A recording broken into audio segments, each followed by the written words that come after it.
Hello दोस्तों, स्वागत है आप सभी का आपके अपने YouTube channel target botany classes में। दोस्तों, इस वीडियो में हम लोग सीडीपी के 23वें प्रैक्टिस सेट को सॉल्व करने जा रहे हैं। ठीक है, इससे पहले हम लोग सीडीपी का 22 प्रैक्टिस सेट सॉल्व कर चुके हैं और जो लोग अभी पिछला प्रैक्टिस सेट सॉल्व नहीं किए हैं वे लोग जा कर के पिछले प्रैक्टिस सेट को सॉल्व करें।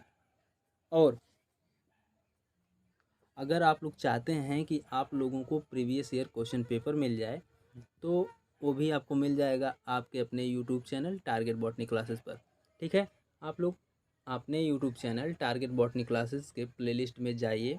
वहाँ पर आपको हिंदी का previous year question paper, Hindi का प्रैक्टिस सेट, सीडीपी का previous year question paper, CDP का practice set, math, pedagogy, science, SST सभी का प्रीवियस ईयर क्वेश्चन पेपर और प्रैक्टिस सेट आपको भर भर के मिल जाएंगे और आप लोग जी भर के प्रैक्टिस कीजिए। ओके, तो चलिए देर ना करते हुए वीडियो को स्टार्ट करते हैं हम लोग। देखिए, पहला क्वेश्चन है, पियाजे के अनुसार, ठीक है, पियाजे के अनुसार विकास की पहली अवस्था जन्म से लगभग 2 वर्ष आयु। ठीक, पियाजे के अनुसार विकास की पहली अवस्था जो होती है वह जन्म से 2 वर्ष तक की होती है।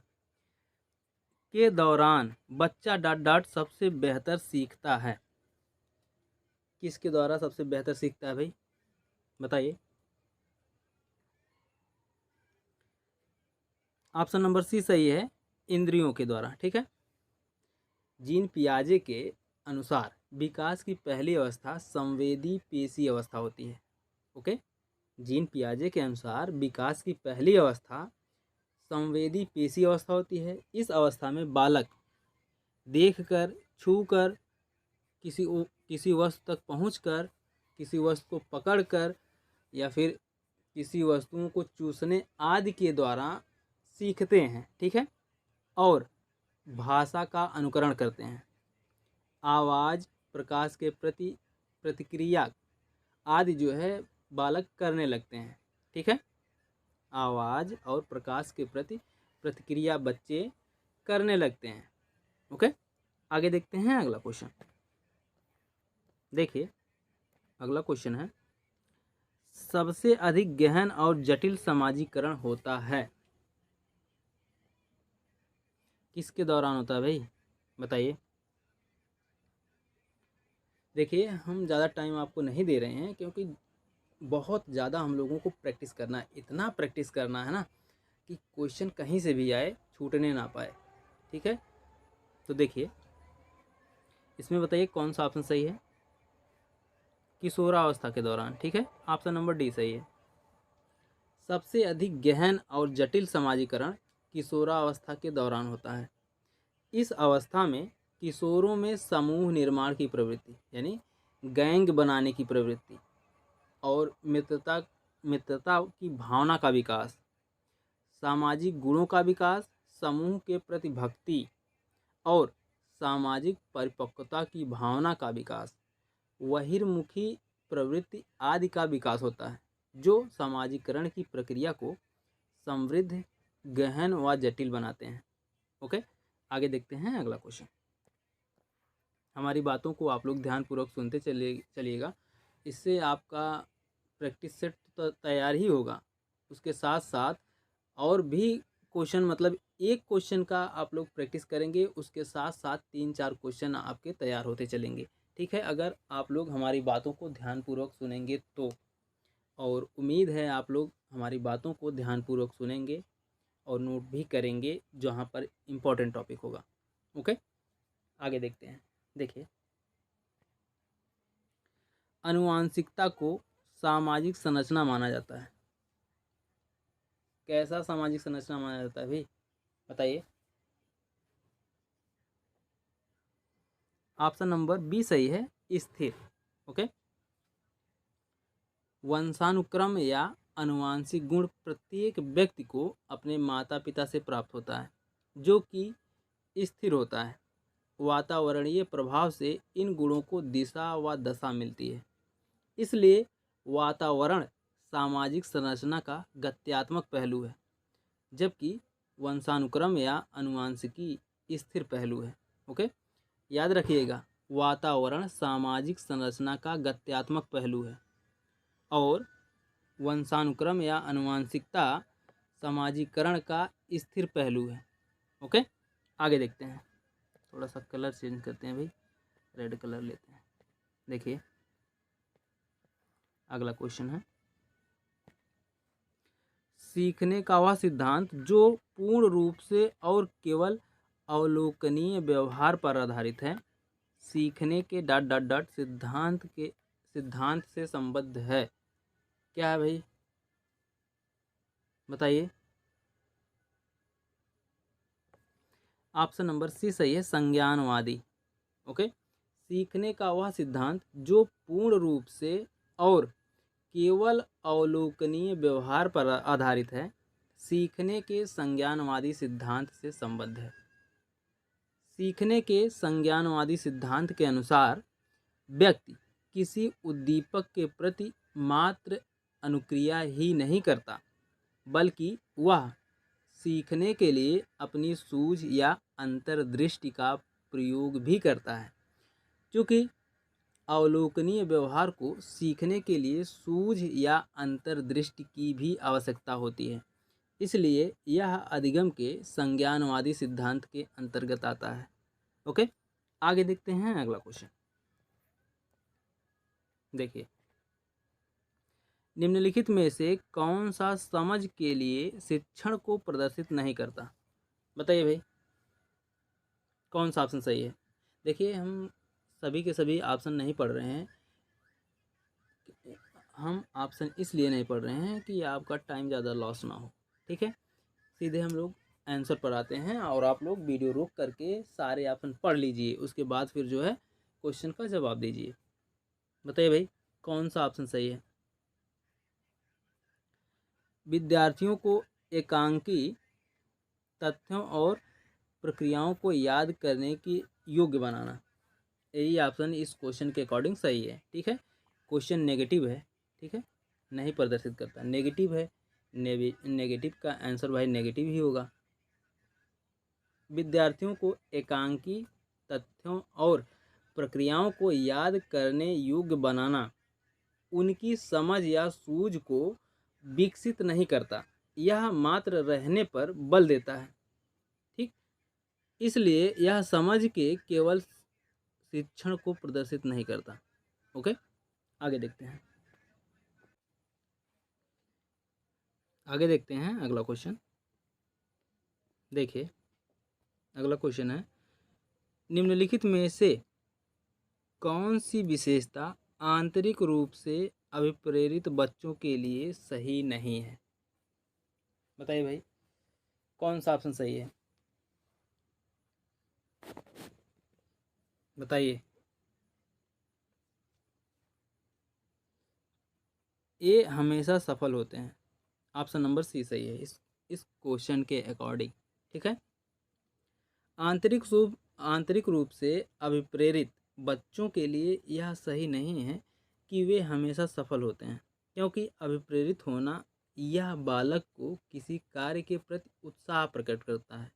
ठीक है, अभिप्रेरित होना बालक को किसी कार्य के प्रति उत्साह प्रकट करता है, ना कि सफलता को निश्चित करता है। ठीक है, आगे देखते हैं अगला क्वेश्चन। देखिए अगला क्वेश्चन है, एक शिक्षिका अपनी कक्षा को प्रतिभाशाली बच्चों की योग्यताओं, ठीक है, बच्चों की योग्यताओं की उपलब्धि चाहती है। अपने उद्देश्य की प्राप्ति के लिए उसे निम्नलिखित में से क्या नहीं करना चाहिए? बताइए भाई, क्या नहीं करना चाहिए? बताइए भाई। विशेष ध्यान के लिए उन्हें समकक्षियों से अलग करना, नहीं भाई, नेगेटिव दिया है ना, क्या नहीं करना चाहिए? नहीं का आंसर नहीं ही होगा। ठीक है, ऑप्शन नंबर फर्स्ट ही सही हो जाएगा भाई। प्रतिभाशाली बच्चों को योग्यता की उपलब्धि के लिए यह जरूरी नहीं है कि उनको कक्षा से अलग बैठाकर उनके समकक्षियों को दूसरी कक्षा में बैठाया जाए। ओके, और बाकी जो है उनकी सृजनात्मकता को समृद्ध करने के लिए उन्हें चुनौती देना। नहीं भाई, ठीक है, तो इसमें आपका ऑप्शन नंबर फर्स्ट सही है। आगे देखते हैं। छोटे विद्यार्थियों या शिक्षार्थियों में निम्नलिखित में से कौन सा लक्षण पठन कठिनाई का नहीं है? बताइए भाई, कौन सा लक्षण पठन कठिनाई का नहीं है? शब्दों और विचारों को समझने में कठिनाई, यही ऑप्शन सही है भाई, पहला ही ऑप्शन सही हो जाएगा इस क्वेश्चन के अकॉर्डिंग। ओके, और बाकी सुसंगत वर्तनी में कठिनाई, ये भी सही है। वर्ण एवं शब्द पहचानने में कठिनाई, पठन गति और प्रवाह में कठिनाई, ये सब सही है। नहीं है पूछा ना, पठन कठिनाई नहीं है, तो नेगेटिव का आंसर नेगेटिव ही होगा। ऑप्शन नंबर फर्स्ट सही है। छोटे विद्यार्थियों के पठन के लिए यह कठिनाई नहीं होती है कि वे शब्दों और विचारों को समझने में कठिनाई हो। ठीक है, आगे देखते हैं अगला क्वेश्चन। देखिए अगला क्वेश्चन है, शिक्षार्थियों का आत्मनियम डॉट डॉट डॉट की ओर संकेत करता है। किसकी ओर संकेत करता है भाई, बताइए? अपने सीखने का स्वयं पर्यवेक्षण करने की उनकी योग्यता। ठीक है, ऑप्शन नंबर सी सही है इसमें। आत्मनियम का आशय है कि शिक्षार्थी स्वयं से अपने अधिगम का परीक्षण करके सीखने की योग्यता रखता है। ओके, आगे देखते हैं अगला क्वेश्चन। देखिए अगला क्वेश्चन है, निम्नलिखित में से किस कथन को सीखने के लक्षण के रूप में नहीं माना जा सकता? बताइए भाई, किस कथन को सीखने के लक्षण नहीं माना जा सकता? बताइए। व्यवहार का अध्ययन सीखना। ठीक है, ऑप्शन नंबर फर्स्ट ही सही हो गया। व्यवहार का अध्ययन सीखना यह किसी भी प्रकार से सीखने का लक्षण नहीं, क्योंकि व्यवहार का अनुकरण करके उसे सीखा जा सकता है, ना कि व्यवहार का अध्ययन सीखा जाता है। ठीक है, इस क्वेश्चन के अकॉर्डिंग नेगेटिव का आंसर नेगेटिव ही होगा, और बाकी ये तीनों सही हैं भाई। अनअधिगम मतलब अनलर्निंग भी सीखने का एक हिस्सा है। जी बिल्कुल है। सीखना एक प्रक्रिया है जो व्यवहार में मध्यस्थता करती है, ये भी सही है। सीखना कुछ ऐसी चीज़ है जो कुछ अनुभवों के परिणाम स्वरूप घटित होती है, ये भी सही है भाई। ठीक है, इस क्वेश्चन के अकॉर्डिंग ऑप्शन नंबर फर्स्ट सही है। आगे देखते हैं। देखिए सिद्धांत के रूप में रचनावाद बताइए भाई। दुनिया के बारे में अपना दृष्टिकोण निर्मित करने में शिक्षार्थी की भूमिका पर बल देता है। बिल्कुल सही भाई, ऑप्शन नंबर फर्स्ट सही, फर्स्ट बोल रहे हैं, ऑप्शन नंबर डी सही है। रचनावाद का सिद्धांत शिक्षार्थी को दुनिया के बारे में सोच विचार कर अपना दृष्टिकोण निर्मित करने की भूमिका पर बल देता है। ओके, आगे देखते हैं अगला क्वेश्चन। देखिए सृजनात्मक शिक्षार्थी वह है जो, कौन है भाई बताइए? जो परीक्षा में हर बार अच्छे अंक प्राप्त करने योग्य है। नहीं भाई, पार्श्व यानी लेटरल चिंतन और समस्या समाधान में अच्छा है। जी बिल्कुल, ऑप्शन नंबर बी सही है इसमें। क्वेश्चन नंबर 12 है, क्वेश्चन नंबर 12 का ऑप्शन नंबर बी सही है। सृजनात्मक शिक्षार्थी या सृजनात्मक विद्यार्थी वह है जो पार्श्व चिंतन और समस्या समाधान में अच्छा हो। ओके, आगे देखते हैं। देखिए अवधारणाओं का विकास मुख्य रूप से डॉट डॉट डॉट का हिस्सा है। किसका हिस्सा है भाई? अवधारणाओं का विकास किसका हिस्सा है? शारीरिक विकास का? नहीं भाई। सामाजिक विकास का? नहीं भाई। संवेगात्मक विकास का? नहीं भाई। बौद्धिक विकास का? ठीक है, ऑप्शन नंबर डी सही है। अवधारणाओं का विकास मुख्य रूप से बौद्धिक विकास का हिस्सा है, क्योंकि किसी भी अवस्था को सोचने के लिए उसकी छवि मस्तिष्क में बनानी पड़ती है, जिससे उसके बारे में सोचकर अपनी अवधारणा प्रकट की जा सके। ओके, आगे देखते हैं अगला क्वेश्चन। देखिए, व्यक्तिगत शिक्षार्थी एक दूसरे से डॉट डॉट डॉट में भिन्न होते हैं। किस में भिन्न होते हैं भाई, बताइए। विकास क्रम में नहीं भाई, विकास की सामान्य क्षमता में नहीं, बुद्धि एवं विकास के सिद्धांतों में नहीं, विकास की दर में। ठीक है, ऑप्शन नंबर डी सही है, विकास की दर में। वैयक्तिक विभिन्नताओं का सिद्धांत कहता है कि प्रत्येक बालक व बालिकाओं के विकास का अपना एक स्वयं का स्वरूप होता है। इनके सामाजिक, शारीरिक, मानसिक आदि का विकास दर भिन्न भिन्न होता है, इसलिए समवयस्कों में भी वैयक्तिक भिन्नता होती है। ओके, आगे देखते हैं अगला क्वेश्चन। देखिए, अगला क्वेश्चन है,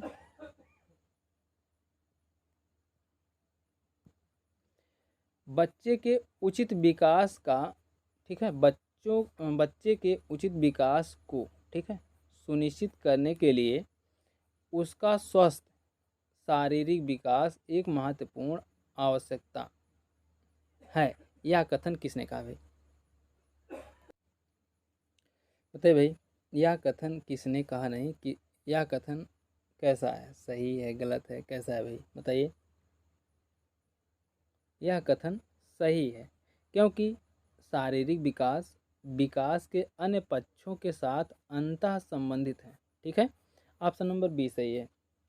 किसी भी बच्चे के संपूर्ण विकास के लिए शारीरिक एवं अन्य विकास साथ साथ होने चाहिए, क्योंकि शारीरिक विकास विकास के अन्य पक्षों के साथ अंतः संबंधित है। ओके, आगे देखते हैं अगला क्वेश्चन। देखिए, इरफान खिलौनों को तोड़ता है और उसके पुर्जों को देखने के लिए उन्हें अलग अलग कर देता है। आप क्या करेंगे, बताइए भाई, आप क्या करेंगे। एक बच्चा है इरफान जो खिलौनों को तोड़ता है और उसके सभी भाग या उसके सभी पुर्जों को अलग अलग करके देखना चाहता है। उसमें आप क्या करेंगे, बताइए। उसके जिज्ञासु स्वभाव को प्रोत्साहित करेंगे और उसकी ऊर्जा को सही दिशा में संचारित करेंगे। ठीक है, पहला ही ऑप्शन सही हो गया भाई, ऑप्शन नंबर फर्स्ट सही है इसमें। आगे देखते हैं अगला क्वेश्चन। देखिए, थोड़ा सा इसके बारे में जान लीजिए भाई। बच्चों द्वारा खिलौनों को तोड़ना तथा उनके पुर्जों को देखना यह दर्शाता है कि बालक इस तरह का कार्य उत्सुकता पूर्वक करता है। अतः इस प्रकार के बालक को जिज्ञासु स्वभाव प्रोत्साहित करना चाहिए, ताकि उसकी ऊर्जा को सही दिशा में संचारित किया जाए या सही दिशा में लगाया जाए तथा बालक का मानसिक विकास सही दिशा में हो सके। ओके, चलिए आगे देखते हैं। देखिए,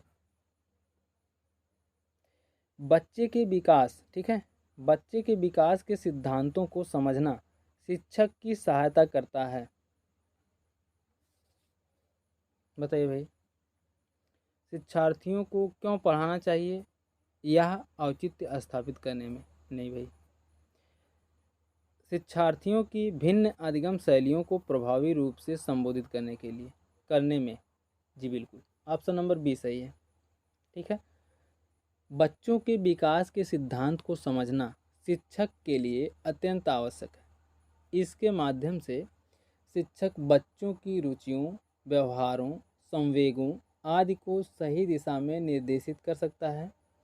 उनकी आवश्यकताओं को ध्यान में रखकर अपने शिक्षण शैलियों का निर्माण कर सकता है एवं उन्हें प्रभावी रूप से संचालित कर सकता है। ओके, आगे देखते हैं। देखिए, प्रत्येक शिक्षार्थी स्वयं में विशिष्ट है। इसका अर्थ है कि क्या है भाई, इसका अर्थ सभी विद्यार्थियों के लिए एक समान पाठ्यचर्या संभव नहीं। नहीं भाई। एक विषम रूपी कक्षा में शिक्षार्थियों की क्षमता को विकसित करना संभव नहीं। नहीं भाई, ये भी गलत है। कोई भी दो शिक्षार्थी अपनी योग्यताओं, रुचियों और प्रतिभाओं में एक समान नहीं होते। जी बिल्कुल, ऑप्शन नंबर सी सही है। ठीक है। प्रत्येक शिक्षार्थी या प्रत्येक विद्यार्थी स्वयं में विशिष्ट है। इसका आशय यह है कि प्रत्येक शिक्षार्थी किसी न किसी विषय में योग्य होता है, अर्थात कोई भी दो शिक्षार्थी अपनी योग्यता, रुचि और प्रतिभा में एक समान नहीं हो सकते। आगे देखते हैं अगला क्वेश्चन। देखिए, पुरुष स्त्रियों की अपेक्षा ज़्यादा बुद्धिमान होते हैं। यह कथन किसको दर्शाता है भाई, बताइए। यह कथन लैंगिक पूर्वग्रह को प्रदर्शित करता है। ठीक है, ऑप्शन नंबर फर्स्ट ही सही है। किन्हीं दो वर्गों में भेद करना या किसी दो वर्गों में भेद करना लैंगिक पूर्वग्रह को प्रदर्शित करता है। ओके, ऑप्शन नंबर फर्स्ट सही है। आगे देखते हैं अगला क्वेश्चन। देखिए, क्रिस्टीना अपनी कक्षा को क्षेत्र भ्रमण पर ले जाती है और वापस आने पर अपने विद्यार्थियों से या अपने विद्यार्थियों के साथ भ्रमण पर चर्चा करती है। यह डॉट डॉट डॉट की ओर संकेत करती है। किसकी ओर संकेत करती है भाई, बताइए।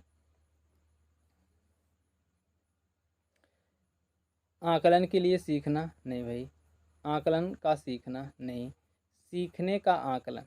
ठीक है, ऑप्शन नंबर थर्ड सही है भाई, असेसमेंट। ठीक है, किसी भी प्रकार से शिक्षार्थी को प्रायोगिक या व्यवहारिक ज्ञान देकर बाद में उस विषय पर चर्चा करके यह देखा जाता है कि शिक्षार्थी कितना सीखा। सीखने में त्रुटियों का पता लगाकर उन्हें पुनः सुधारने का प्रयास किया जाता है। यह सीखने का आकलन के अंतर्गत किया जाता है। ओके, ऑप्शन नंबर सी सही है। आगे देखते हैं अगला क्वेश्चन। देखिए, मानव विकास कुछ विशेष सिद्धांतों पर आधारित है। ठीक है, मानव विकास कुछ विशेष सिद्धांतों पर आधारित है।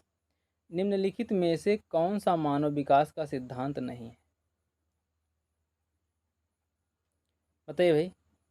कौन सा मानव विकास का सिद्धांत नहीं है? सामान्य से विशिष्ट की ओर है भाई, ये प्रतिवर्ती। ऑप्शन नंबर बी सही है, प्रतिवर्ती। ओके, प्रतिवर्ती मानव विकास का सिद्धांत नहीं है।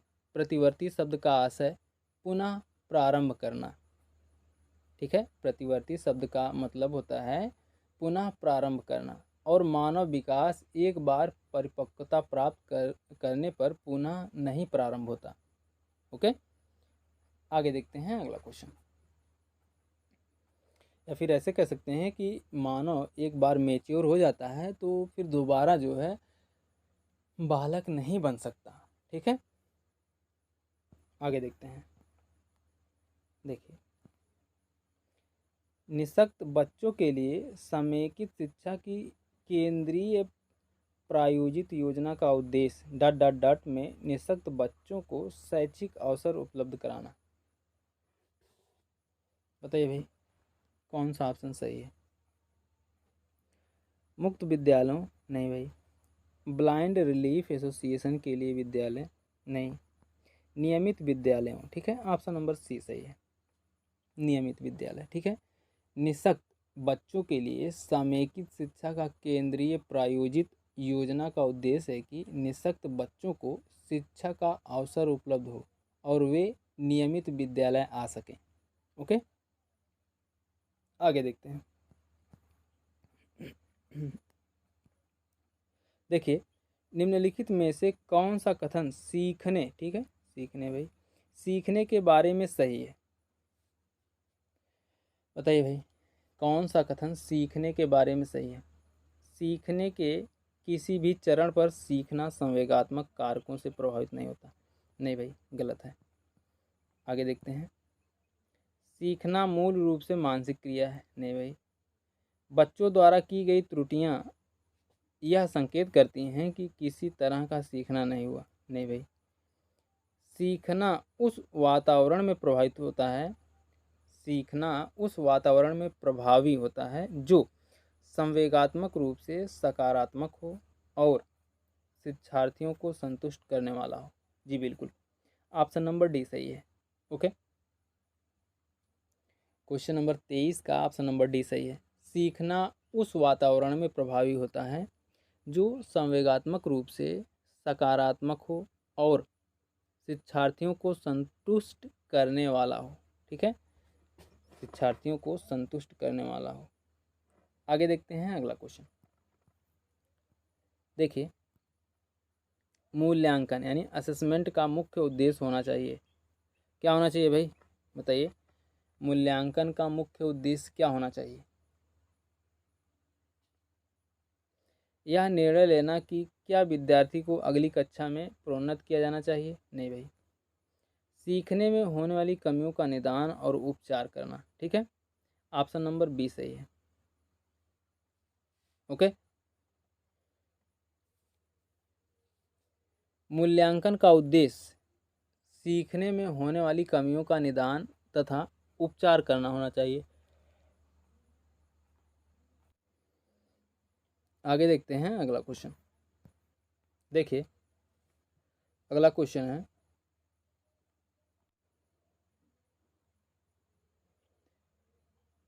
शिक्षार्थी जो पहले सीख चुके हैं, ठीक है, शिक्षार्थी जो पहले सीख चुके हैं उनकी पुनरावृत्ति और प्रत्यास्मरण में शिक्षार्थियों की मदद करना महत्वपूर्ण है, क्योंकि पूर्व पाठों को दोहराने का यह एक प्रभावी तरीका है। नहीं भाई, यह शिक्षार्थियों की स्मृति को बढ़ाता है जिससे सीखना सुदृढ़ होता है। नहीं भाई, आगे देखते हैं। यह किसी भी कक्षा अनुदेशन के लिए एक सुविधाजनक शुरुआत है। नहीं भाई, नई जानकारी को पूर्व जानकारी से जोड़ना सीखने को समृद्ध बनाता है। बिल्कुल, ऑप्शन नंबर डी सही है भाई। ओके,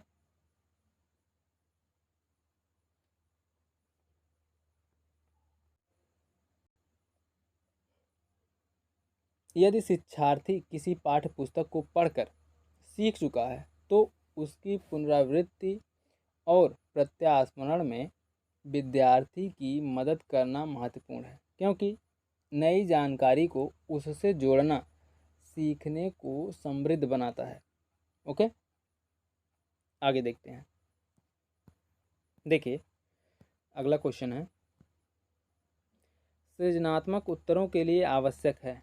क्या आवश्यक है भाई, सृजनात्मक उत्तरों के लिए क्या आवश्यक है, बताइए।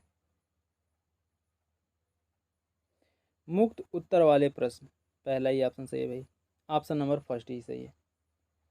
सृजनात्मकता का तात्पर्य नवीन विचारों से है, नए नए विचारों से है। ठीक है, सृजनात्मकता का अर्थ या तात्पर्य है नए नए विचारों से। नए विचार स्वतंत्रता के वातावरण में ही आते हैं। सृजनात्मक उत्तर के लिए आवश्यक है कि छात्रों में मुक्त उत्तर वाले प्रश्न पूछे जाएं। ठीक है, छात्रों से मुक्त उत्तर वाले प्रश्न। सृजनात्मकता या सृजनात्मक उत्तर के लिए यह आवश्यक होता है कि छात्रों से मुक्त उत्तर वाले प्रश्न पूछे जाएं ताकि बालक स्वतंत्रता पूर्वक अपने विचारों में नवीन आयामों का समावेश कर सके। ओके, आगे देखते हैं। देखिए, शिक्षार्थियों को डॉट डॉट डॉट के लिए प्रोत्साहित नहीं करना चाहिए। किसके लिए प्रोत्साहित नहीं करना चाहिए भाई? अधिक से अधिक पाठ सहगामी क्रियाओं में हिस्सा लेने, या फिर शिक्षक को पूछ सकते हैं, शिक्षक जो पूछ सकते हैं उन सभी प्रश्नों के उत्तर याद करने। ठीक है, ऑप्शन नंबर बी सही है भाई। नेगेटिव पूछा है ना, नेगेटिव का आंसर नेगेटिव होगा। शिक्षक जो पूछ सकते हैं उन सभी प्रश्नों के उत्तर याद करने, और बाकी के सभी तीनों पॉजिटिव हैं भाई, बी को छोड़ करके सब पॉजिटिव हैं। एक शिक्षक को चाहिए कि शिक्षार्थियों को कभी भी प्रश्नों के उत्तर याद करने के लिए प्रोत्साहित नहीं करना चाहिए, बल्कि उस प्रश्न के उत्तर को पढ़कर उसे समझने के लिए प्रोत्साहित करना चाहिए। ओके, आगे देखते हैं अगला क्वेश्चन। देखिए अगला क्वेश्चन है, निम्नलिखित में से कौन सा रचनात्मक आकलन यानी फॉर्मेटिव असेसमेंट के लिए उचित उपकरण नहीं है? बताइए भाई, कौन सा उचित उपकरण नहीं है फॉर्मेटिव असेसमेंट के लिए? प्रश्नोत्तरी और खेल। ठीक है, ऑप्शन नंबर बी सही है। प्रश्नोत्तरी और खेल रचनात्मक आकलन के लिए उचित उपकरण नहीं है। और बाकी तीनों हैं भाई, सत्र परीक्षा, दत्त कार्य और मौखिक प्रश्न रचनात्मक कार्य के लिए। आगे देखते हैं अगला क्वेश्चन। देखिए विद्यार्थियों है भाई, विद्यार्थियों के सीखने में जो रिक्तियां रह जाती हैं उनके निदान के बाद ... होना चाहिए। क्या होना चाहिए भाई, बताइए क्या होना चाहिए? सभी पाठों को व्यवस्थित रूप से दोहराना नहीं भाई। शिक्षार्थियों और अभिभावकों को उपलब्धि के बारे में बताना नहीं भाई। समुचित उपचारात्मक कार्य, जी बिल्कुल यही ऑप्शन नंबर सी सही है। विद्यार्थियों के सीखने में जो रिक्तियां रह जाती हैं उनके निदान के बाद उनमें सुधार या समुचित उपचारात्मक कार्य की आवश्यकता होती है। ओके, आगे देखते हैं। देखिए भारतीय समाज की बहुभाषिक विशेषता को ... देखा जाना चाहिए। कैसे देखा जाना चाहिए भाई, बताइए। विद्यार्थियों को सीखने के लिए अभिप्रेरित करने हेतु शिक्षक की चुनौती के रूप में, या फिर ये ऑप्शन तो गलत हो गया। शिक्षार्थियों के लिए विद्यालयी जीवन को एक जटिल अनुभवों के रूप में बनाने के लिए कारक के रूप में नहीं भाई। शिक्षण अधिगम प्रक्रिया में बाधा के रूप में नहीं भाई। विद्यालयी जीवन को समृद्ध बनाने के संसाधन के रूप में, जी बिल्कुल ऑप्शन नंबर डी सही है। भारतीय समाज में या भारतीय समाज की बहुभाषिक विशेषता को विद्यालयी जीवन को समृद्ध बनाने के संसाधन के रूप में देखा जाना चाहिए। ओके, तो दोस्तों ये तो थे सीडीपी के 30 महत्वपूर्ण प्रैक्टिस क्वेश्चन। ठीक है, जो कि बहुत ही इम्पोर्टेंट क्वेश्चन है पेपर 2 वालों के लिए। आप लोग कमेंट करके बताइएगा कि वीडियो कैसी लगी और अपने मित्रों में ज़्यादा से ज़्यादा शेयर करिए, क्योंकि देखिए सीटेट का एग्ज़ाम जो है कोई कंपटीशन का एग्ज़ाम नहीं है, क्योंकि सीटेट को सभी को पास करना है, बिना इसे पास किए कल्याण होने वाला नहीं। तो इसलिए अपने मित्रों में ज़्यादा से ज़्यादा शेयर करिए और वीडियो कैसी लगी कमेंट करके ज़रूर बताइएगा। अगर आप लोग चैनल पर नए हैं तो चैनल को सब्सक्राइब कर लीजिए और बेल आइकन को भी प्रेस कर दीजिए, ताकि हमारे हर नए वीडियो का नोटिफिकेशन आप तक हमेशा पहुंचता रहे। मिलते हैं नेक्स्ट वीडियो में, तब तक के लिए जय हिंद, जय भारत, वंदे मातरम।